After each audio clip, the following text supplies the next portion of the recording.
shows evidence that primarily who's curating culture predominantly are white middle-class men. And in movies, which is primarily what I do, basically I am of the belief that we go to the movies to see ourselves. And the best movies you or I have ever seen is where we are able to project ourselves onto the protagonist and wonder, what would I do? How would that affect me? How would I get through that situation? Well, what we predominantly have in movies especially are younger, better-looking versions of the people curating culture. And that's just, it's just the reality of it. You know, for me personally, as someone who was born in the UK, loves the UK, feels very much British, I felt pushed out of the UK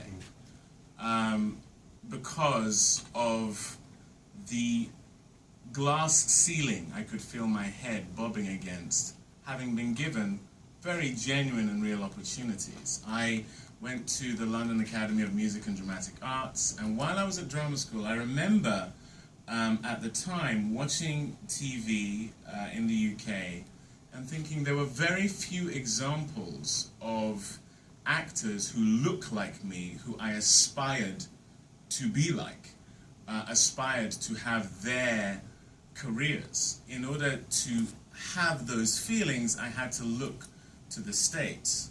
I made a very clear decision while at drama school that what I had to do in order to succeed was to actively not take the roles that were black roles because they were caricatures, stereotypical, and they were always on the periphery.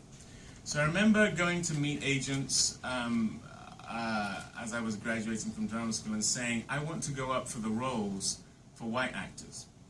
And I kid you not, I was laughed at severally by agents who just said, that's stupid, you know, they're just not going to do that. I eventually found an agent who was able to understand what I was trying to do, and soon afterwards I was cast as the King of England for the Royal Shakespeare Company. Get in! So that was the beginning of proving to myself and to the world in general that it is not crazy and it is doable. Soon after that was a role that was not race-specific in Spooks, which did incredible things for my career. But soon after that, I could see that actors, my peers, those who had a similar trajectory to me, were going on to do movies, were going on to play leads. We all love a period drama here, and they weren't about to put me in any of those. So I started to feel that I was going to start going round in circles. Nice TV, back to the theatre, nice, but I wasn't going to be James McAvoy, I wasn't going to be Benedict Cumberbatch. I wasn't going to be those guys who I grew up doing theatre with and being at drama school with. And then I did a film called The Last King of Scotland, and Spooks did well in America, and I went out there. Primarily just to do marketing for Spooks, and I walked around LA and I saw black people on magazine covers, I saw black people in commercials, I saw black people on billboards, I saw black people integrated into that society in a way that I didn't see here, and I started to get uncomfortable with where I lived. I felt like I was planting my seed in unfertile ground. And that's why, in 2007, I moved. When I moved, something very curious happened. As I started to gain a degree of success in America, suddenly opportunities that I wasn't being afforded in the UK suddenly started coming in.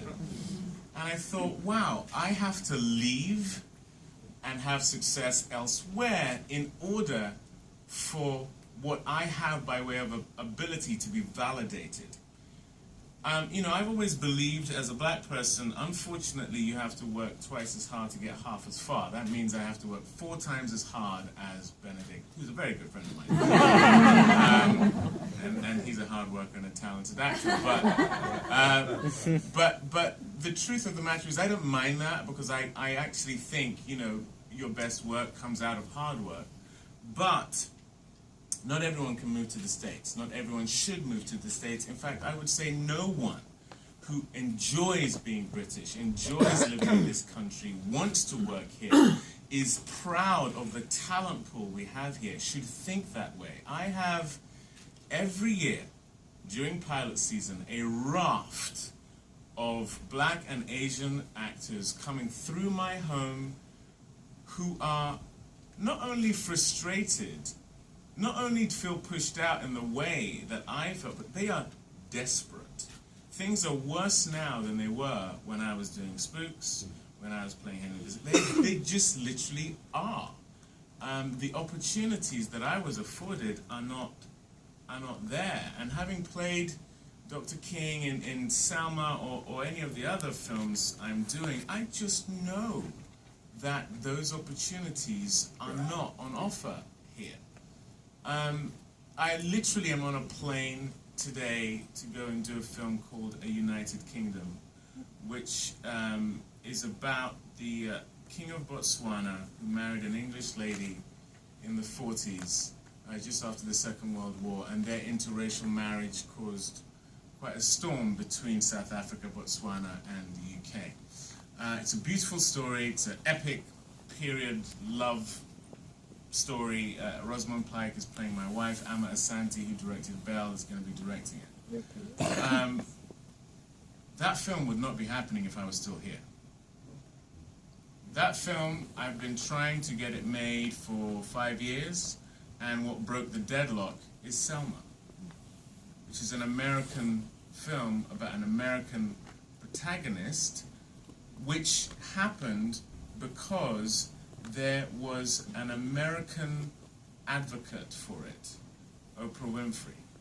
That film doesn't happen without her as someone who is a decision maker, a curator of culture, being there to say, I want to see myself on film.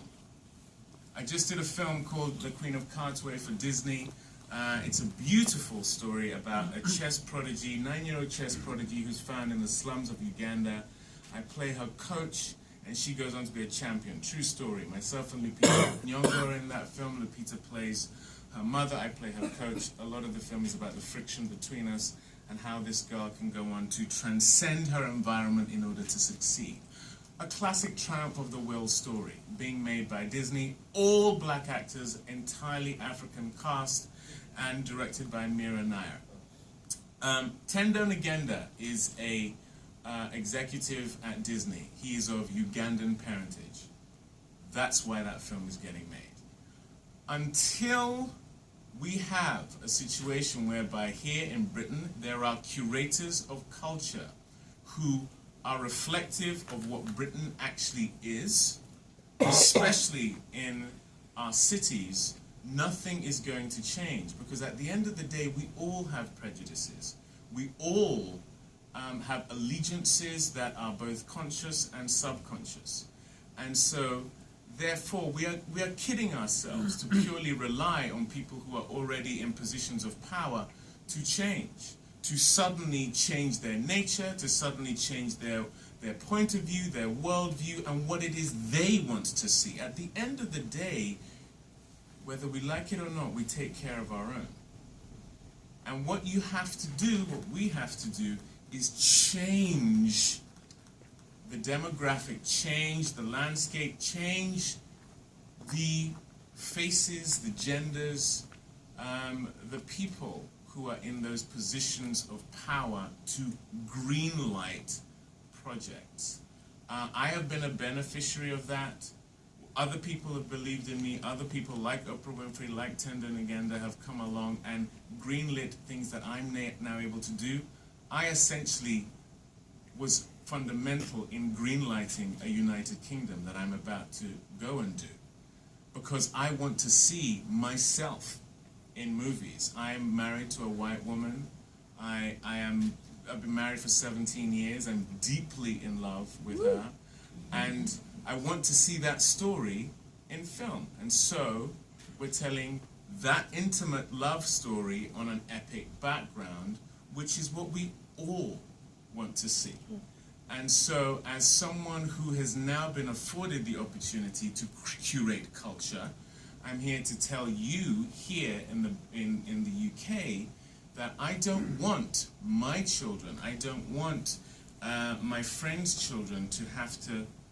I literally was at an event yesterday, and the first thing this young actress said to me is, how do I get to the States? And it just killed me, because I thought, oh my goodness, you know I had to do it, but I don't want you to feel like you had to do it. So, you know, basically all of this is only going to work if the faces and the genders of the leaders, the people in power, change. And we have all just got to push for that in order for anything meaningful to happen. That's my opinion. Thank you for listening.